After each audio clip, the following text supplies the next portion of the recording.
we're talking about Strange Darling. This was a movie about a serial killer. The premise of the movie is that it starts with the man and the woman in the hotel room together, and she asks him, "Are you a serial killer?" And then it cuts, dun, dun, dun. And then it cuts to him like strangling somebody off camera. Right. So you kind of think you know where it's going to go, but it goes in a very different direction. Did you like the direction that it went in? I did. Okay. I actually really was surprised in a good way, and I think it made it a more interesting movie than what it initially looks like it was going to be. I will say overall, like, good things, the way that they actually structured the film, I think made the film, honestly. Like, not that it didn't look good and, like, the acting wasn't good, it was, but I think the way that they cut up, like, it's 6 chapters, and the chapters were shown out of order, so, like, when we start in the story, it's over halfway through the... at the beginning it says like a love story in 6 chapters, and then it immediately goes to chapter 4. Exactly. It just like jumps around, and so there's reveals that happen because things are told out of order, and I think that was a smart choice because it makes the reveals just more fun. There wouldn't be reveals otherwise. Yeah, I don't think it really would have worked as a linear story at all. Yeah, it just wouldn't have been interesting. So I was thinking about this, like I was talking to you about this when we're coming out of it, like the classic example of telling a story in asynchronous time order is Pulp Fiction. That's probably the one most people would have seen. Because like the opening scene of Pulp Fiction, it's like the guy jumps on the table and he's like, "This is a robbery!" And you're like, okay, this is like the classic scene that kicks off a crime spree.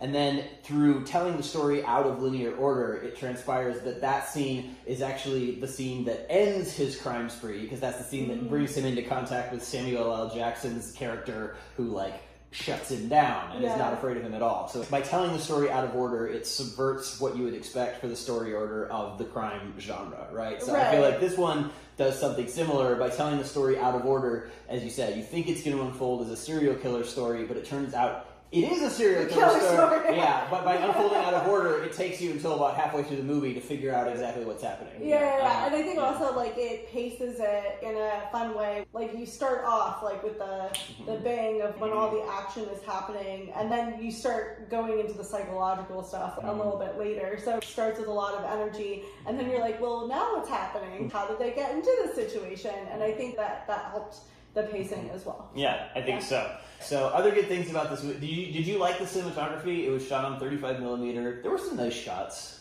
I think the thing that I appreciated about the cinematography is they weren't afraid to hold things for a long period of time, which, again, like good and bad, I think it was just like different. I don't know that yeah, it was fine. I mean, I know, it was like, what was his name again? Giovanni Ribisi or like whatever. He was comes out of nowhere. He was a cinematographer. I didn't even know he was a cinematographer before this. Yeah. He was an actor who was in like Saving Private Ryan back in the 90s. So random. I can't really speak too much on cinematography. I was like, it looked good. There were some cool shot selections.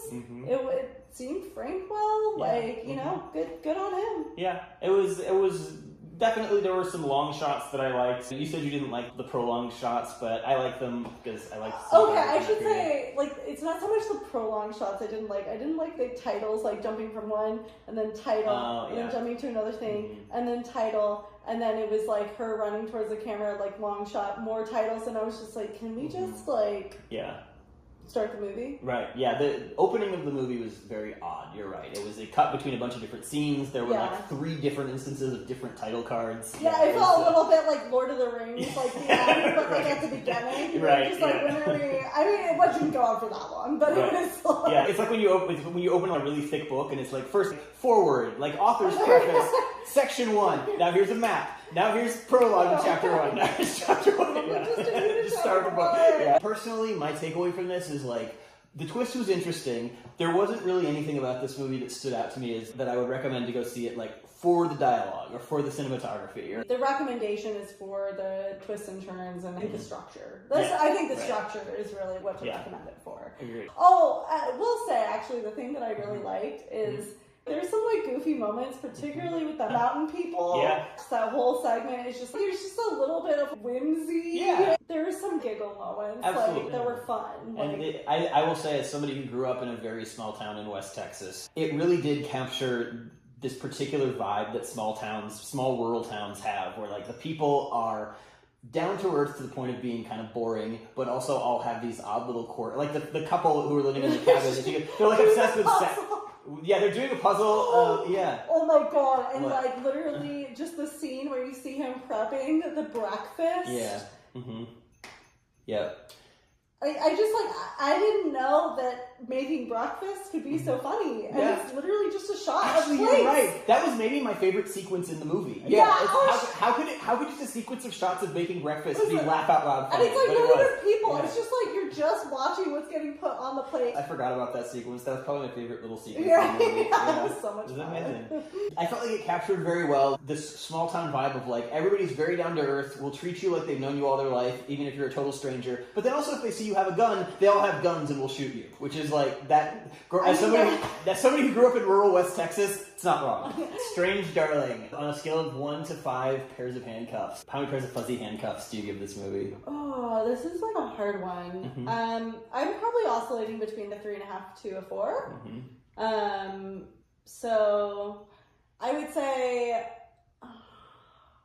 I think there were some unique things about it, and I enjoyed myself. So I guess I gotta go with 4. I gotta go with 4. Wow. Okay, this one's a solid 3. 3 pairs of fuzzy handcuffs For me. you? Yeah. A 4 and a 3 pairs of fuzzy handcuffs. for That Strange averages out to Darling. 3.5, so it's not bad. There you go. It's pretty good. Okay. Okay.